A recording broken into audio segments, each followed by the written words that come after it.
How's it going, everybody? This is Nick Hadge. I'm with NBA head coach Don Casey, and this is Coaching the Kid. How's it going, Coach? Pretty good, and enjoying the playoffs and watching intently. A little disappointed in the Lakers, but outside of that, it's been pretty good.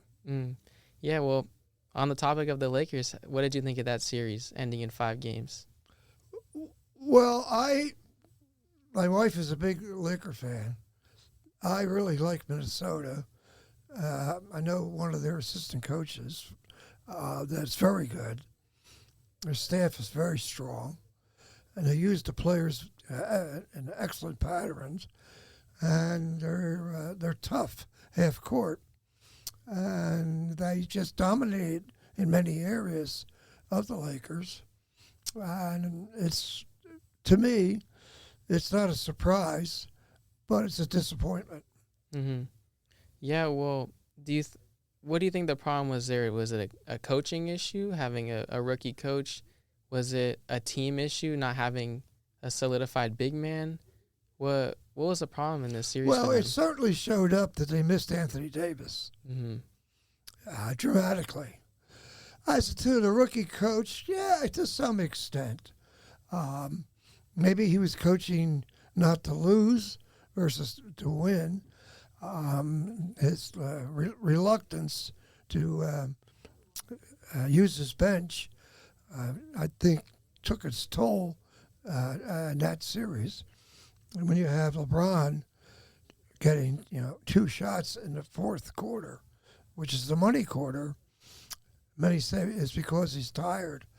I don't know that, but you certainly should have in your repertoire set play calls so people like LeBron, who may be struggling, do get the ball in a good spot.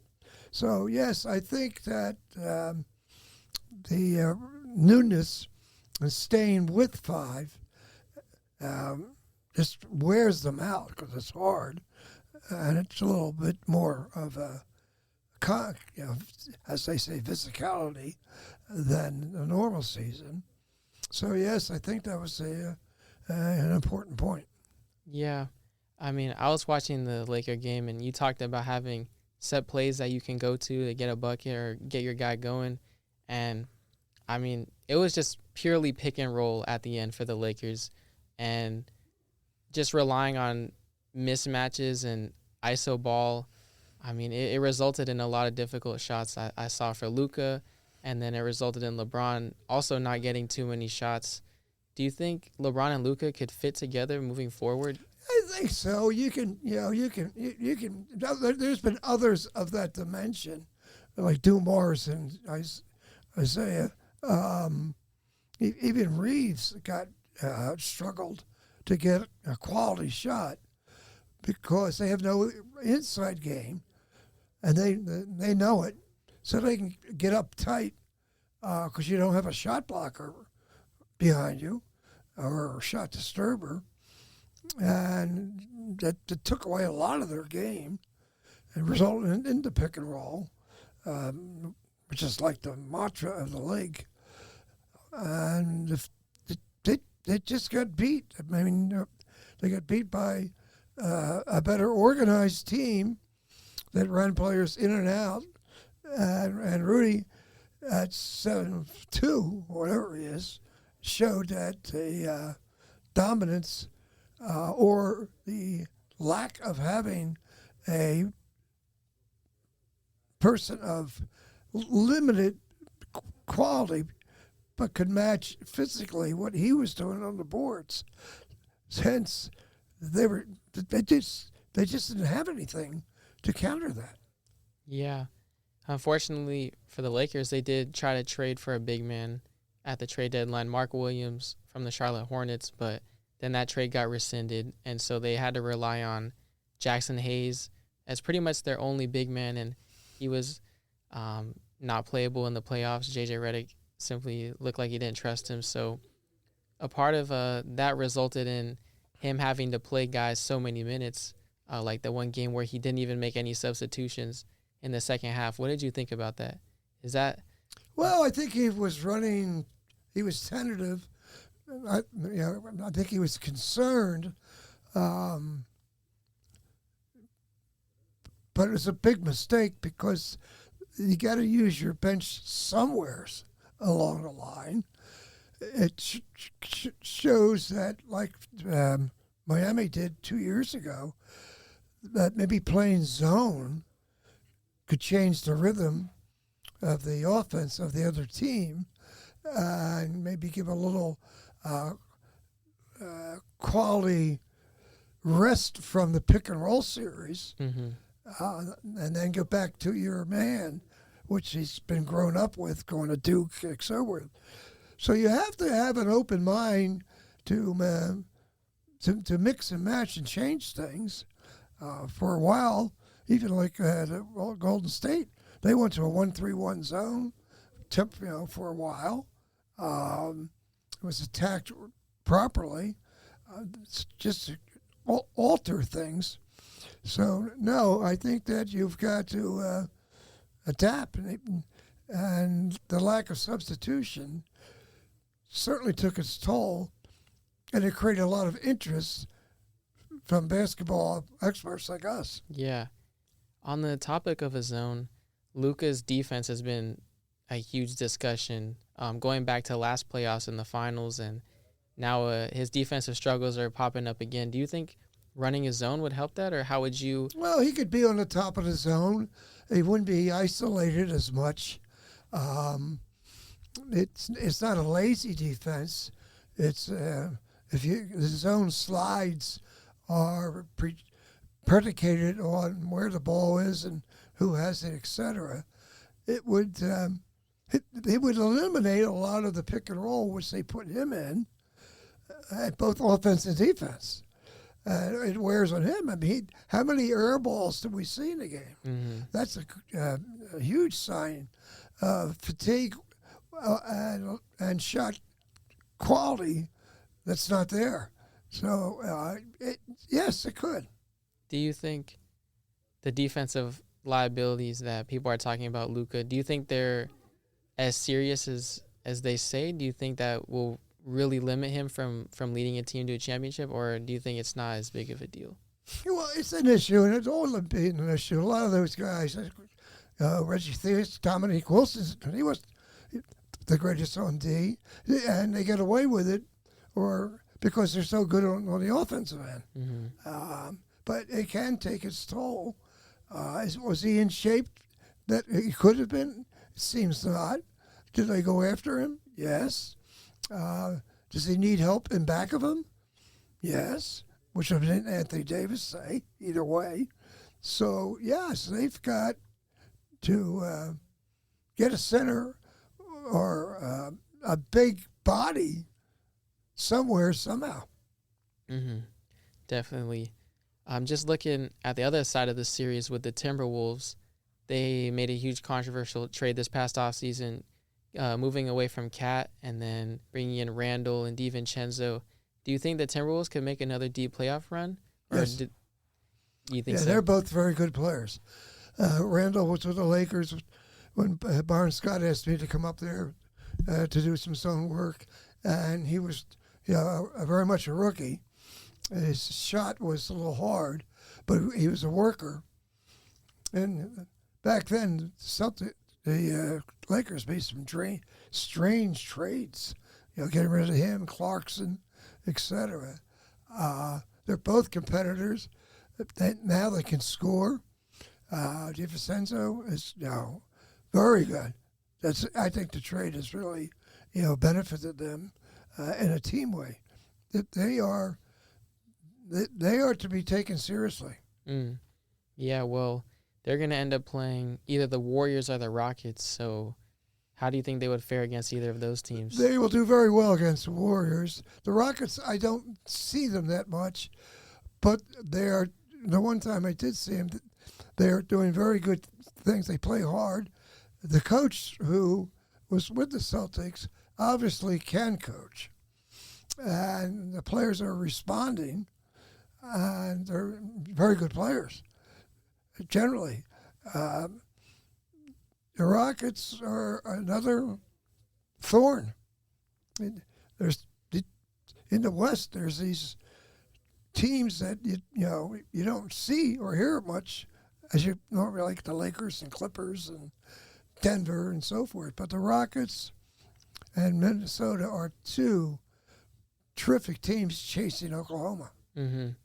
Yeah, definitely. I mean, with the Timberwolves, and you see it especially with the Rockets too, and the Thunder. The physicality of this playoffs has been. Yeah, it's a little bit. It's we had that back when Dick Carter, God rest his soul, he coached at Penn, Oregon, Penn State, was always a kamikaze type guy.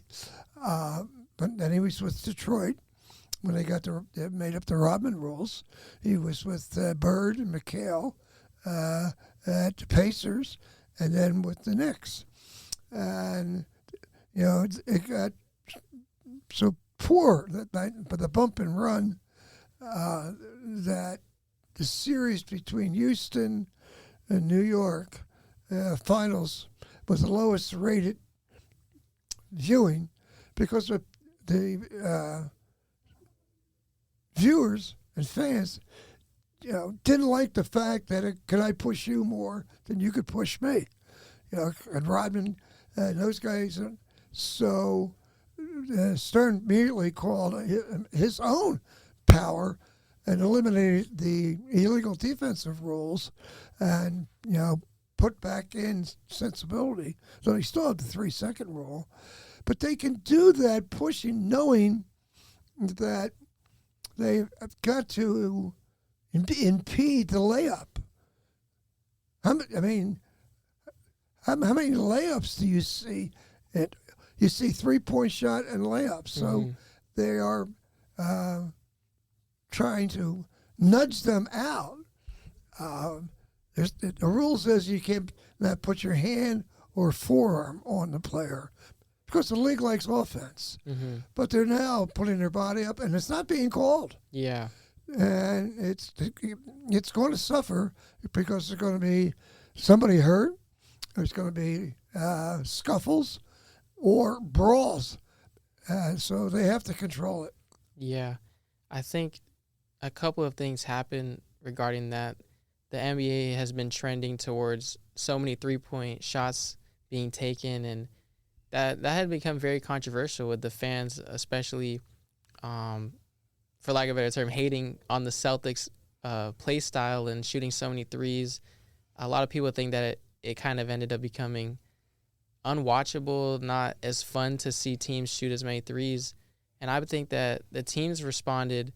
The teams who didn't have the personnel to play that kind of way, like the Rockets, who don't have many scorers, who have more athletes, a team like the Magic with a lot of athletes, I think those teams saw an opportunity to, well, if we can't match them with their threes, then we're going to match them with physicality that they can't match up with us back. And what's allowed them to do that, too, like you said, is the refs aren't calling it as much. This playoffs, they've let a lot go. We'll talk about the Celtics and Magic later, but through the first 3 games of the series, there was a flagrant foul by the Magic in those 3 games. So they're definitely letting the players play very physical. So I think the teams are kind of figuring that out, and that they're realizing that they could beat these skilled teams with physicality, but then also the league is also just letting it go more often than not. Well, the goal is that don't let the player be comfortable in his offense, and foot speed is really necessary, to slide, go back, etc. Launching the threes, as many players have said, why not? Because I don't have anybody to throw it into. I mean, there's no McHale, there's no Ewing, there's no Mourning, there's no Shaq. I mean, there's no Kareem, Walton. You can go up and down the line that they had people to throw it, Stockton Malone. So the game has then turned into a perimeter game because of the lack of the big man. Now, we have some now lately, but I'm going back the last 15, 20 years. A big man, you cannot go to college or only go 1 year or whatever if you're a perimeter guy and have a chance to make in the league. If you're not in college for a while as a big guy, you're doomed. Mm-hmm. And I think that's why the big guy came back to San Diego State, because testing the waters, knowing, and he's got an excellent opportunity because he's a shot blocker and disturber, which is going to make the difference for San Diego State next year, because other teams don't have this type. And they're in the league. I mean, you can try to tell me who scores in a post-up in the league. Jokic. Okay, get one. Kristaps Porzingis. There's 30 teams. Yeah. No, I mean, it's a very limited amount of players. In the day, but we're not going back, every team had somebody in the post. A Joe Klein, a Doherty, Manute. I mean, you can go all over the place. The one-and-done rule killed the big man. Purdue has produced a couple. There's one playing, Memphis? Yeah, Zach Edey. All right. But he has no NBA moves. Yeah, he's not a post player. He's just a body. Which maybe in time, it takes time. But that's the difference of the game. So why not shoot the threes? Mm-hmm. I mean, one game, I was talking to Huey Brown. He said, "Did you see it the game the other night?" I said, "No, 106 threes. 106 threes between the two teams. Crazy."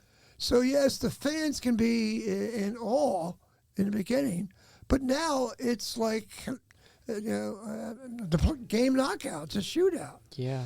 And they can shoot well. They do shoot well. Yeah. The thing that's hard, and some people think this is kind of what's happening, is they've kind of figured out basketball. Like, statistically speaking, just shooting more threes with good shooters is probably the best way to play. And so going into the post might not be as, as much as a priority nowadays. But the role of the big man, interestingly enough, has really changed over the years, where for a while the NBA was maneuvering to small ball lineups. But recently we see the double big lineup coming back. Like a team with the Thunder, they run Hartenstein and Chet at the same time. The Cavs run Jared Allen and Mobley at the same time. Timberwolves, Randall and Gobert. The Celtics will run Horford and Porzingis a lot of times. So the role of the big man has totally changed, where the post-up isn't really the priority, but having two big men who could who are big bodies, like all these players I named are big bodies, but a lot of them can also shoot the three ball and spread the floor and switch on defense. So it's kind of interesting to see how, the role of the big man is changing, but I think you are seeing the NBA get a little bigger. Well, yes. And Porzingis has been around. Hartford's got to be 100. We were down at Atlanta. He was played low post and maybe up to the foul elbow. He and Zaza were there. The Knicks came down. Who's that? Towns? Yeah, they have Towns. Came down as a trailer and shot. Nobody guarded him, and shot the threes at the top of the circle and made them. Yeah. Well, yes. Mikhail could do that. Bird could do that. Parrish could. Joe Klein could. Malone, could they do it? Could Lambeer do it? But yes, I mean, the coaches have to adapt to the material that they're getting, which is perimeter, a style of game. And what they used to give 2 points for, they now give 3. So there's an argument for that. But the fans, I think, are growing weary of catch and shoot rather than maneuver do something. They do react to a pick and roll lob, which a lob and go make a dunk, which is good. It's a hard play. Fans like that. Yeah. You brought up Al Horford, and you were able to coach him in Atlanta in 2008 when they played the Celtics. Yes. That was his rookie season. I'm just going to read off some statistics for Horford in this past series against the Magic. So he currently ranks second in the playoffs in defensive field goal percentage, trailing only Kawhi Leonard, and that percentage is 31.5. So he's holding opponents to 31.5%. He also held the Magic to 25 out of 75 shooting. He held Banchero and Wagner to 3 of 15 shooting in Game 4, and then he also had 5 blocks that game. He tied Kareem Abdul-Jabbar for the most blocks by a player 38 years or older. Well, yeah, the blocks are really tremendous. I mean, that's an asset. But I don't know about his playing. They switched so much in the league. I don't know if he stayed with those players throughout the game. Maybe while he was involved with them. But he's better today than he was 5 years ago. Do you think so? Well, I mean, he's more valuable. Yeah. He's doing more things. And you mentioned like Kawhi Leonard. Kawhi Leonard is playing and looks like everyone expected back when. Yeah. He's in shape. He's lost weight. He's got a bounce. He's having fun.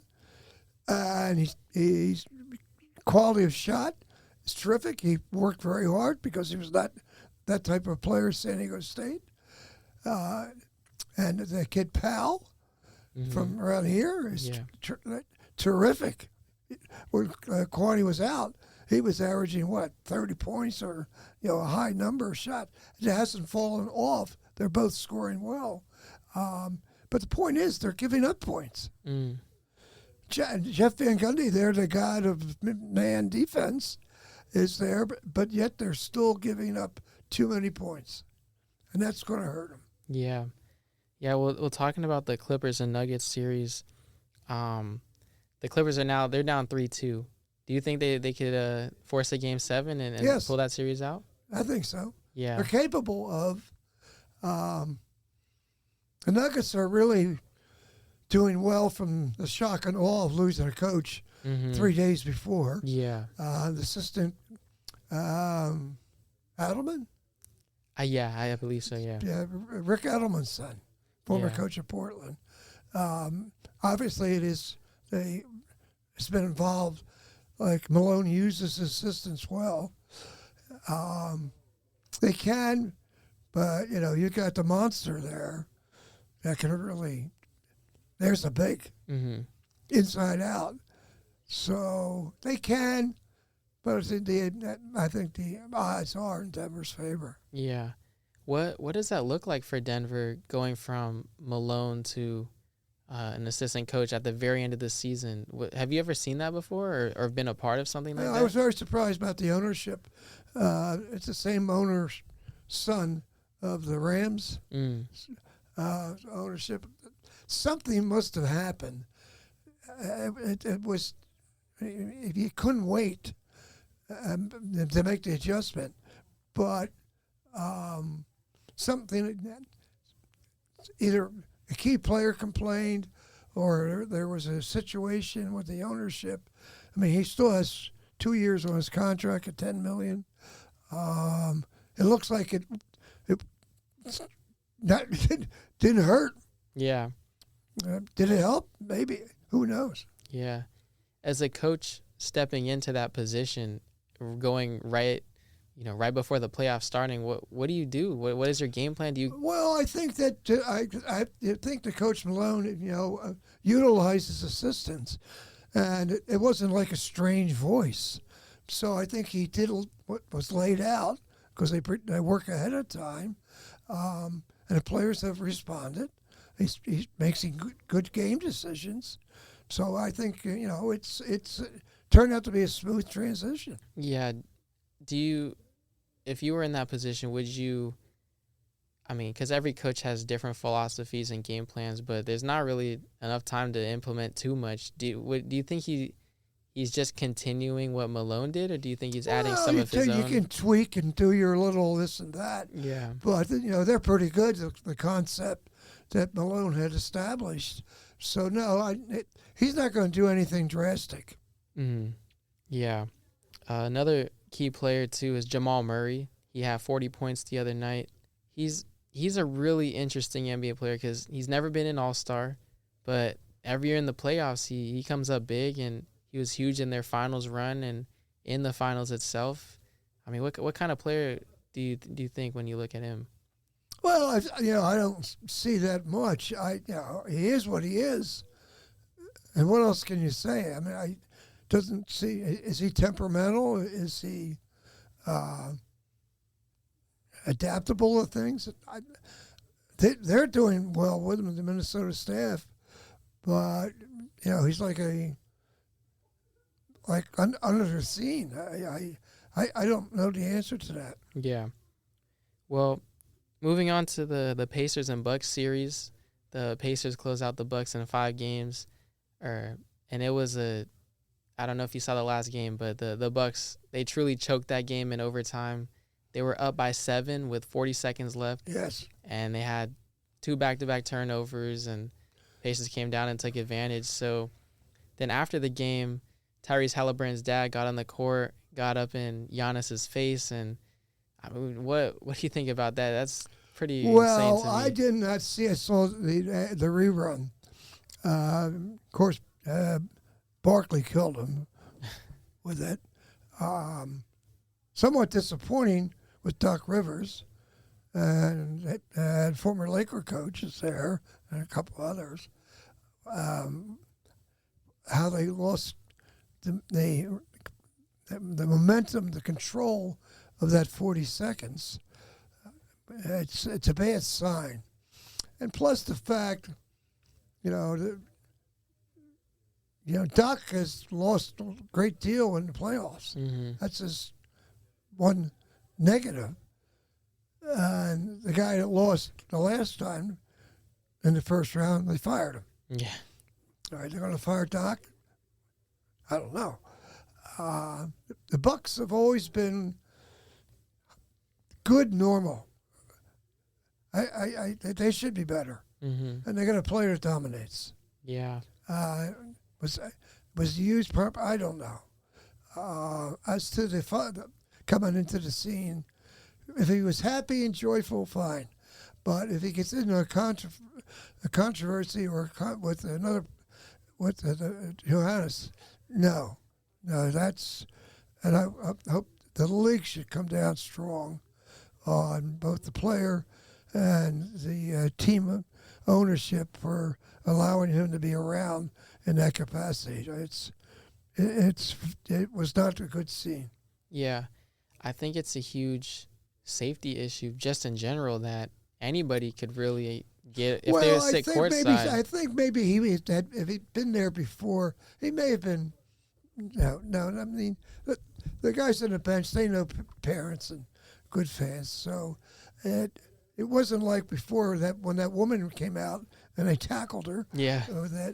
But it could be a safety issue, but they knew him, and then he just went beyond the norm of NBA fan, which is generally a good fan. Yeah. Well, he won't be at any more Pacers games now. They decided he's suspended. Yeah. Definitely, which he should be. Yeah. So, talking about Giannis now, where do the Bucks go? Well, I mean, Dame, he tore his Achilles. The team is only getting older. He's out, they said, for next season. Yeah. So, Achilles is bad. Mm-hmm. Especially for a smaller guard like him who's aging. He might be the Dame that we know. He might be done. So the Bucks are now in. They're not in a good position. Mm-hmm. No. Yeah. So I don't think it's just. They've lost. They're losing their momentum and their identification to the Pistons. Mm-hmm. which was a very interesting rivalry. It's unbelievable the Pistons, who under different general managers throughout the years, never went to the playoffs, kept their jobs, had a coach that cost him $70 million, and he turned down $55 million the first time. Said, no, I don't want to coach here. Wow. And we saw the result. They have a new general manager of sorts that brought in Bernie Bickerstaff's son, who did a good job at Cleveland.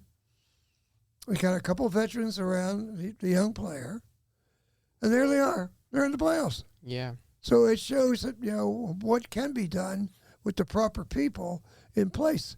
Those past general managers and coaches, I mean, I don't like blasting, but why is it so successful now? Yeah. I think it's very interesting how a team like that can turn it around so quickly. And it's kind of funny because they had an interesting offseason. They didn't do anything that would make you think that they would have a turnaround. They signed Tobias Harris, Malik Beasley. They traded for Dennis Schroeder in the middle of the season. Mm-hmm. So they made these kind of good moves, but you wouldn't think, oh, wow, this is going to turn your franchise around. But I think they handled it in a good way, especially nowadays. You see teams, they're in contention or they're tanking, and teams kind of stray away from. Tanking is a big problem. Yeah. In many quarters, but this is where you have to give multiple kudos to the Coach Bickerstaff and the GM, because they organized it. They used the players properly. I think he should have been a coach of the year. But Atkinson is a fine coach, and Cleveland's doing good stuff. Yeah. But no, it's just two key elements there. The owner stayed the same. He's been the same owner for like 17, 18 years. Yeah. And they haven't gone to playoffs for 15. Yeah. How patient can you be? Give him credit. He was patient. But now that they know what it is, the town's alive. The Detroit Lions are good. Mm-hmm. It's now a city on the rise through the sports of the Pistons and the Lions. Yes, but these other teams that are, tanking games, and in the middle of the half, and you don't play your key players, and yet the fan is paying NBA ticket prices. Coming to see the game, you take second half. Well, I'm going to sit this guy out. Yeah, it's. I don't know, Larry. If you look on, was it GM Central, and you go, and it's really good. There's a big issue of doing away with the lottery. Now I don't know what that would do. It used to be that, the worst team goes, gets number one. Does that prevent tacking? No, I don't know, but it's become a farce to some degree. And what do you do? Yeah, well, I think what's interesting about it is you see, like I said, teams are either in contention or they're tanking and they're avoiding the middle ground. But I think when you avoid being a middle of the pack team, it might not sound amazing, but when you avoid that middle ground, you lose out on building a culture. I think what the Pistons have done this year is they're building a culture by they brought in some veteran players. But on top of that, I think what really does it for building a team, they hit on their recent draft picks with Cade Cunningham was an amazing pick. Jalen Duren, he's been a great big man for them. And Asor Thompson has been great for them as well. I think it's all about building a culture, and part of it is you got to get lucky. You got to make some of the right picks like they have, but you also have to pursue being good as well, whereas a lot of teams will just draft young players and then their whole team is a whole bunch of young players. There's no veterans around them. There's no culture being set. There's no culture being built. And on the topic of the lottery, the NBA has tried to find ways to prevent teams from being terrible. One way is they changed the percentages on the lottery, so I don't know exactly how it is, It's but not a guarantee. yeah, so the top 4 teams, or the top 3 teams have, I think they each have a 14% chance of getting the first pick. So it's not that the worst team has the best odds of getting the first pick. It's tied between like 3 teams. So even if you are the worst team in the league, it's not a super advantage as it was before.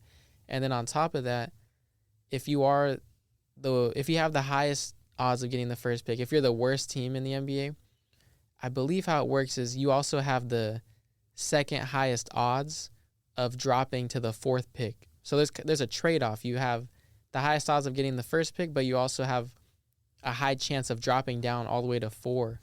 Like in recent history, we've seen it really hasn't been, the very worst team getting the first pick. Like last year was the Hawks. They were a middle of the pack team.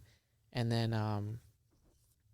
so it's just interesting. It's things that have to, the Wizards. Yeah. Are you kidding me? The Hornets. Doesn't change. Mm-hmm. The Pelicans. Doesn't change. Now you got Utah. So, these teams are in the NBA. The culture, as you're trying to establish, is to play, get players to play to win. Yeah. Not players to play to sit. We're waiting for the future. And when you declare that so early, as they have, the Wizards and Utah, and you want to go to a game?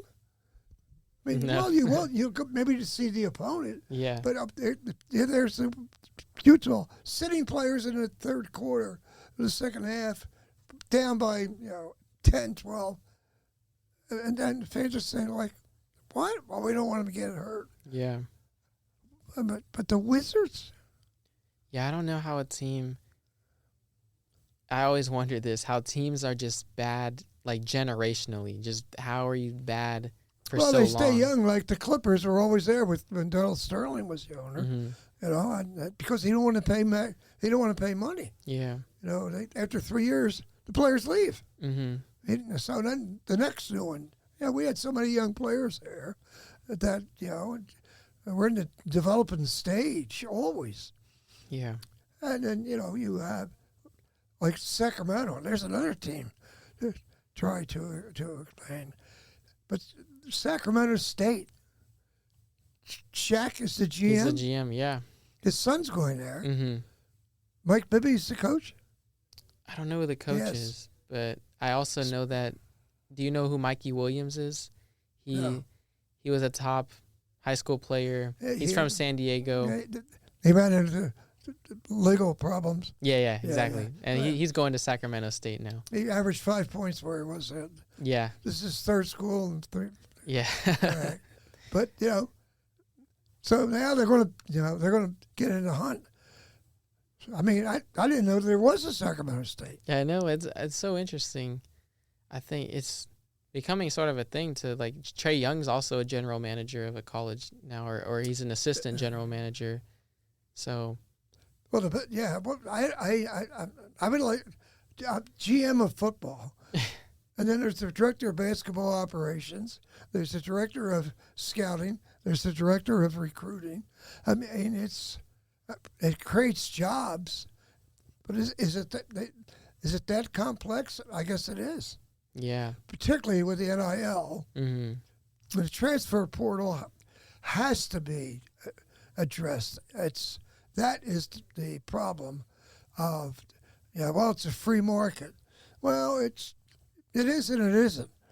We established that with the Oscar Robertson, and who was the famous baseball player that went to court about the reserve clause? Lou Brock? I'm not sure. Where you had a stranglehold on the players, but there has to be some guardrails that, and the NCAA can. If you're a member, you can abide by the rules that we set. So if you're in the Big Ten, if you transfer to another Big Ten school, you have to sit out a year. That's got to be done, because it's not like these players uh, are being held, they're running around in the best deal. Mm-hmm. What do you think is the problem with the transfer portal? Who They gets can go hurt? anywhere. They had one 2 years ago. The kid at Loyola was good. Mm-hmm. Transferred to UCLA, Mm-hmm. and 6 weeks later he played against Loyola. Yeah.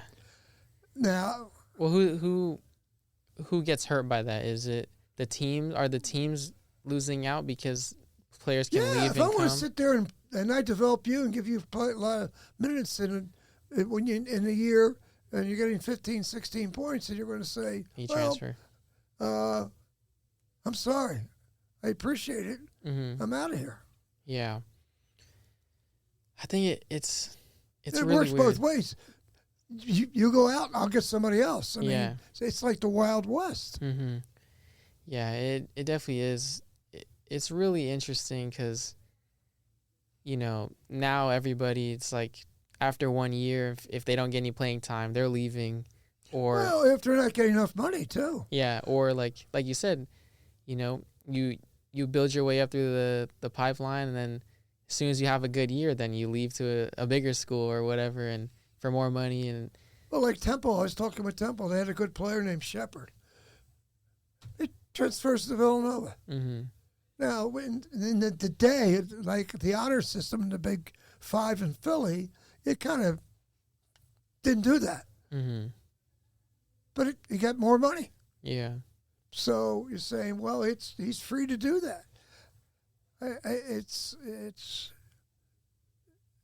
It'll work its way around. I think that the bigger the powerful schools, they're going to control the game, the sports, and the other schools are going to be limited. Mm-hmm. I mean, is Boise State and San Diego State going to be able to continue compete with Arkansas, Gonzaga, which is getting money, Kentucky always, but now you've got you're in Mexico as well. So I don't know the answer, but it certainly is a different scene. Mm-hmm. Doesn't San Diego State have 13 new players? Yeah, they're gonna have a totally new team. So, but they did what they had to do. Mm-hmm. It's weird. I think developing players in college, it's losing its value because, one, you can develop somebody and then they leave you at the end, and two, why develop a player when you could just get someone in the transfer portal? So Well, it's kind of weird. during that year, you want to win games, Mm-hmm. and coaches like to develop players. I mean, that's what we do. And somebody finally advised the big kid to come back to San Diego State, and they work very hard with big guys with bags and punching, and he's going to benefit from that. Yeah. And going to be in a higher level of going into the NBA. They talk about Flag at Duke. Well, what one thing does he do? Cooper Flag? I would say the first thing I think about when I hear Cooper Flag is I think dunking and athleticism, slashing, going to the basket. Well, everybody's going to is athletic when they go into the league. He does everything. Mm-hmm. I mean, he can dribble, he can assist, he can rebound. He might fit in today's structure of the NBA, but if he had one key component, like there must be somebody in the league that's like his teammate. Cooper Flag's teammate? Yeah, he declared the big kid. I don't know if he's from New Zealand or he's I'm somewhere. not sure. They can really. He's a strong catch and shoot. He's strong. Mm-hmm. He does that well, and that's what he does often. He can do other things. Yeah. Now you know where one set of skill that he does have. Yeah. He may not be as athletic as the others, but he can do that. Cooper can do everything. Mm-hmm.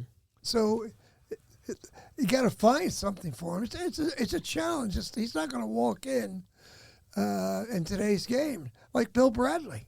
He struggled. He did everything in college, but you got to get that one or two things like the Joker. Like, look, I mean, you can pinpoint to them. But yeah, so he'll end up with a bad team, maybe a poorly run franchise, and suffer for 2 or 3 unless years. they rig the draft. Yeah, and then get out. Yeah, well, I mean, it's frustrating for those guys if they happens to get with the Wizards that have cashed in, and they have a decent owner. Charlotte is still confused. yeah. I don't know what Pelicans they're are doing. all messed up. They just fired everybody, and he's going to be saddled with that and frustrated because he's been coached well in a great system, great education. And he's going to have to adapt. Yeah, it'll be interesting with Cooper Flag. I think that is an amazing skill, though, that he is well-rounded and a kind of a jack-of-all-trades kind of player. But like you said, it is hard for him to maximize everything if he doesn't have one niche. Yeah, I'm going to be curious. The NBA coaches are good in pulling out what can be done. But for a first-round pick, could you get a better name than Cooper Flag? I mean, I don't know. It's unbelievable. Cooper. And from Maine? Yeah. Yeah, and the NBA also right now is really looking for an American-born player to be the face of the league. Well, that's because of the one and done. Yeah. So they had to turn to the international player who plays in a club system, from club, like the minor leagues, Triple A, and that's what it is in Europe. It's not college. So the guys like he and others at age 15 are playing against 19, 20, 21-year-old in the club system. So when they come over here, it's not that big of a jolt to them. In fact, it's an asset because we had to turn to the international player because we are not developing players here. Yeah. What do you think about that? What do they do overseas in developing players that they don't do here? Well, it's not that we don't do it here. It's the fact that they are in that system where they are being challenged from age 15 on. They move up to the 16-year-old group. Yeah. Now, the 16-year-old group, they're working against the 25-year-old people. Yeah. So they are, they're ready. They're all of them. Psychologically, what they're not used to is 82 games. And they only play 40 minutes over there. That's the big adjustment. Yeah. Yeah, it's interesting. Now that you say that, I'm just thinking about it. Like me going up, playing basketball, growing up, it is interesting how it's kind of the opposite here. Like nowadays, every player is getting held back like a year or two, and then they end up playing against players who are younger than them.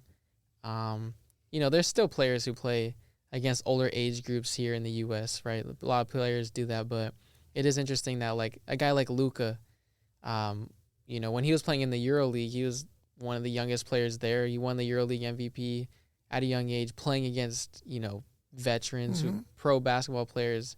That definitely has a lot of value in your development, whereas here in the U.S., a lot of it is either playing your own age group or playing players younger than you. So it's interesting. Well, when Kobe lived in Italy, there's films of him at a young age playing against guys 2, 3, 4 years older than him. So if he's 12, he's playing against 16-year-olds. So that was part of his being able to, leap. Plus the fact his physical stature, strong for a young kid, and his mental stature, which is part of his development in Europe, in the Italian league, plus his father helping him.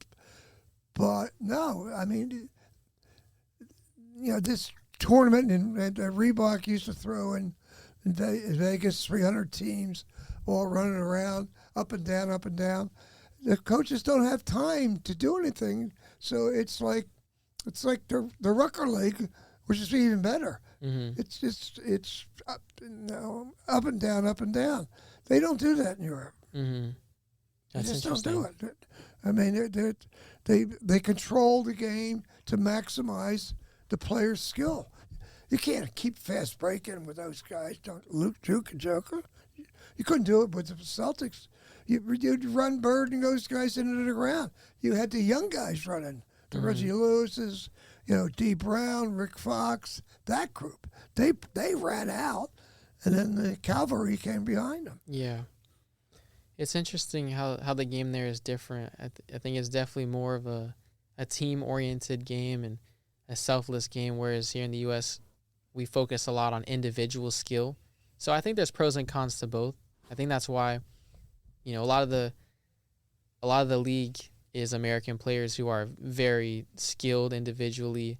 But then you see more recently with Jokic and Luka, the players overseas are getting insanely skilled, but then the IQ over there is also they learn a lot more IQ wise and are able to. How about Sabonis? Yeah, Sabonis too. Yeah, look at his son. Yeah, I mean, there's a classic example. Right there. It's not like they're better. They're more technical coaches.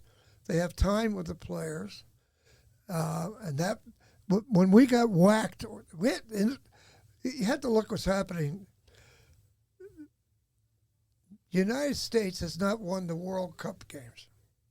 Now doesn't ring our bell. Yeah, we were 1-7 last year before really? we went into the Olympics. Really? Yeah, you had all those players. You had Bronson. Look at the squad. They lost in France. Popovich 1-7. We haven't won it. Yeah. So what's that indicate? Well, what you're saying. One, it's a 40-minute game, so you can't wait the last 8 minutes. Mm-hmm. And to top it off, I think the France-USA game. That was unbelievable. Was that a bad game? It was 85-83. They didn't score 110 points. Yeah. That was a great game. Now, did Wembley? Wembenyama. In the NBA, they have the 3-second rule because they're afraid that people like him will clog up the middle and they won't be able to do anything. Did he clog up the middle in the Olympics? No, they went after him. Yeah. So and it was fun to watch. And this is the fear of the competition committee of the NBA of the years that I know, and none of them were coaches, that we won points. Mm. And we'll have good games with points, which they did. But that showed you that the Manute Bulls, the Patrick Ewings, the Robert Parrish, they're not going to destroy the game if they're sagging off and playing in the paint on defense, because they showed it in the Olympics. Yeah. How we almost lost the first one to the big kid that ended up at Duke from Sudan. Yeah, it's crazy. This past Olympics, they called this the the super team Olympics, right? They got LeBron, KD, Curry, Tatum, just down the line, superstars down the line. But you saw it wasn't, they won gold, but it wasn't easy, right? No. It's getting harder. They almost lost to Serbia. They had to make a crazy comeback against Serbia. And then if it wasn't for Curry going, absolutely nuts, right? They might have lost the gold medal game. So France is now one of the deepest countries for basketball. Yeah, definitely. Their academy is now produced, and you see the France player coming over. That, and they say, well, they all play together. Well, okay, maybe they do. The scare was when Larry Brown had the team. and we ended up in third place by an inch in the Olympics. Got killed. Mm-hmm.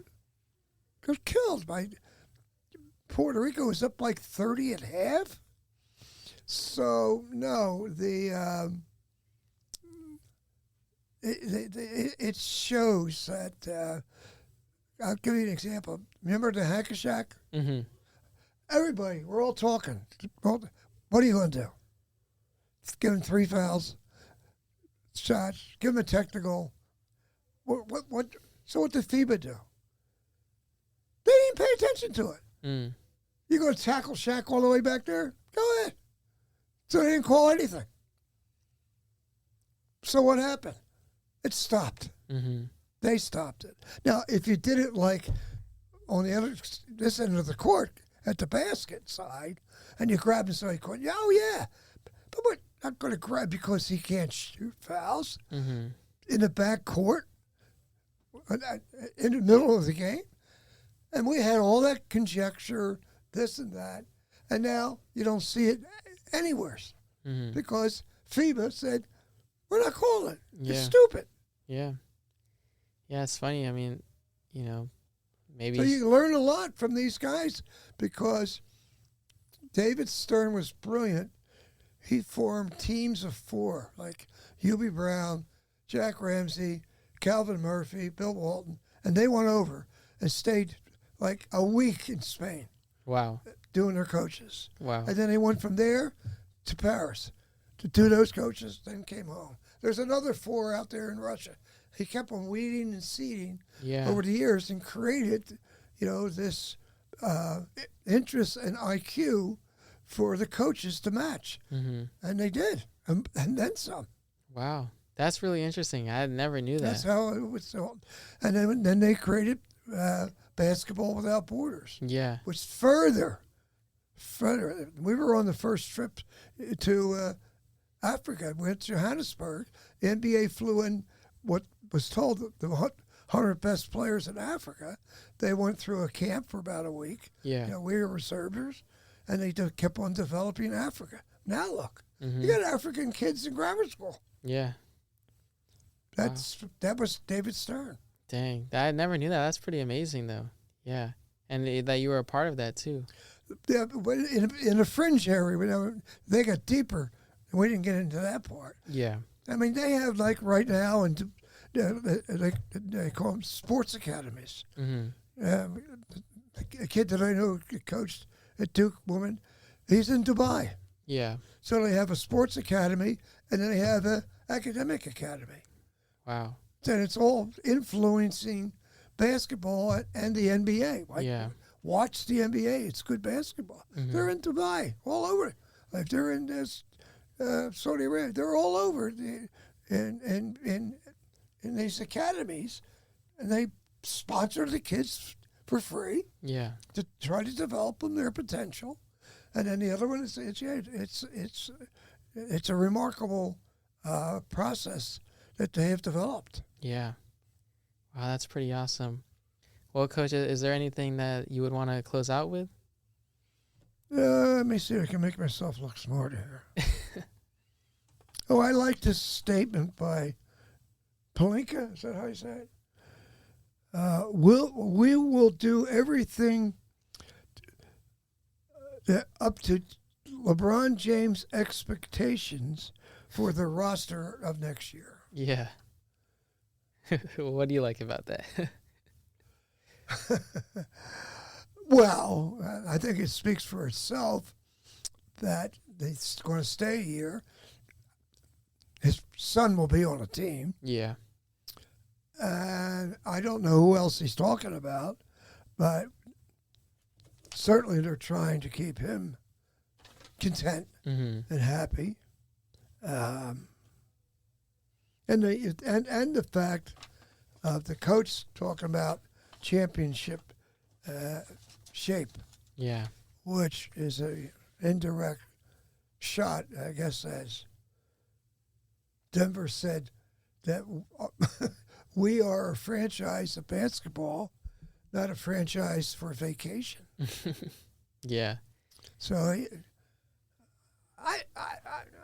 I don't know how much. Does he look out of shape? Luka, Yeah. I would say you can notice it at times. He's definitely. He does a lot. He brings the ball up. Mm-hmm. He tries to defend. Rebound. I mean, a lot of minutes. Yeah. Well, it's difficult. What I always look at is I just look at Jason Tatum. I might be biased being a Celtics fan, but this past series he averaged 35, 11, and 5. And I feel like this is what I noticed last year in the playoffs too against the Mavericks is Tatum, he does everything on the court. That Luka does, scoring, rebounding, playmaking, but he still puts in effort on defense, and he's still a good defender, and he's a versatile defender too, which I think is very valuable. So I just, I hear the argument where, yeah, a player is doing a lot for the team offensively, so it is harder to affect the game on the defensive end, but then I just think if you're going to be considered one of the best players in the NBA, then I just think it's possible to put effort on both ends. I just think Jason Tatum is an example of that. Giannis is an example of that. Luka doesn't have to be all NBA defender, but I think you do see at times where the effort is just like not there. Was it that way too in Dallas? At least this past season it was in Dallas. Back, when he first got in the league, he wasn't this big and he wasn't this slow either. So I think that's definitely had an impact on his effectiveness with maybe being out of shape, or maybe he just doesn't have the athletic capabilities anymore because he's bigger. I'm not exactly too sure. How old is he? Luka, he's only about like 25. Yeah. Come on. He's not that. They're treating him like he's an old man, but he's not. He's young. So. Well, the culture of the Lakers has always been have stars. Mm-hmm. He's a star. Player. And so he's a star. LeBron's a star. Reeves is not a star. He's a good player. Mm-hmm. Anthony Davis was a very good player. They didn't think he was a star. Mm-hmm. I mean, I'm exaggerating to a point, but if you look back at the Lakers, there was always a star. Mm-hmm. From Kobe to Magic, on. They're in that Showtime mentality. In Boston, Brad Stevens just grinded away and built a terrific roster. And Coach Joe is doing a double team. They rotate well. They help each other out. They've created that. And that's what it takes. Mm-hmm. And you see it in Cleveland. You see it in Oklahoma.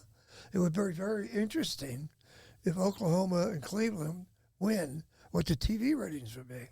Yeah, I know. It's a shame. I don't think it is a shame. High. It is, yeah. So because it's the Knicks, Boston, Philly's been dead, and the Lakers. I don't care if the Clippers are in there. They're the Clippers. Yeah.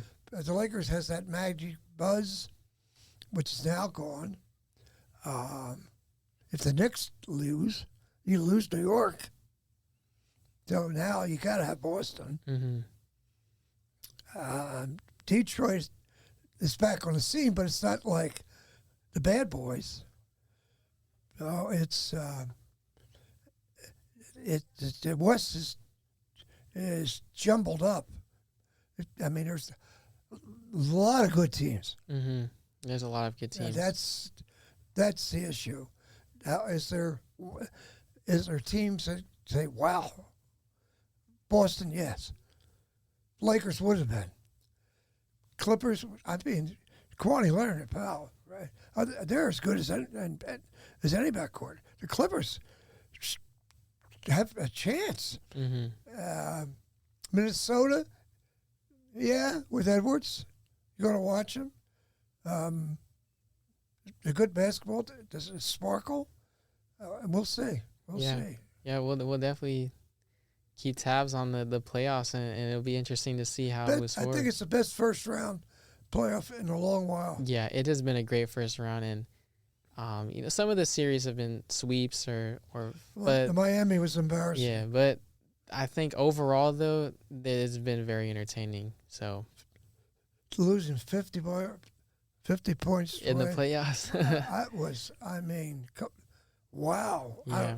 That was, and even Memphis. Memphis got beat up too. So that part, you haven't seen that in the first round for a long while. Mm-hmm. But Miami really, ever since Jimmy Butler. Yeah, ever since that whole saga ended. When Jimmy Butler got traded. Yeah. After the trade, Miami went 0 for 10. Yeah. Well, yeah, that'll happen. All right. So is your father still around? Yeah, he's around. So who's picking? Who are you picking? Give him 1-2 from the West. 1 and 2 from the West. No, just two teams. I think for sure the Thunder. I think they're my number 1 team in the West. If I had to pick a number 2, I would have to say the Warriors. I think if they can keep, healthy, right? Butler got hurt. He came back, but if they can keep healthy, it'll be hard to beat Curry and Butler in a series. I think with their experience and Draymond Green's experience, their supporting cast I don't think is amazing, but I think it's good enough considering that they have Curry, Butler, and Draymond. So I think if it's not the Thunder, I think the Warriors will push, make a push. And then in the East, I think it's pretty clear. It's either the Cavs or the Celtics. I don't really think that anybody else really has a chance against either of them. So those are my predictions. Good. What about you? My predictions are always secretly classified. So you can't give us a little bit, not even too much. My would be not far from yours. So I don't want to say that I'm an 80-some-year-old agreeing with a teenager. But your choices are good. I'm looking for a spoiler, and I can't find one. Yeah. Maybe Detroit will take teams to the edge. I think Houston has the capacity to be a spoiler. Yeah. Those two teams are danger teams to play, and don't rule out Minnesota either. It's the deck will be cleared shortly. Yeah. Yeah, it'll be very interesting and fun to watch. So. Okay. So what do we like ever or more? Good night and good luck. Yeah, essentially. Or good. All right. All right. Well, thank you everybody for tuning in to Coaching the Kid, and we hope to hear from you next week.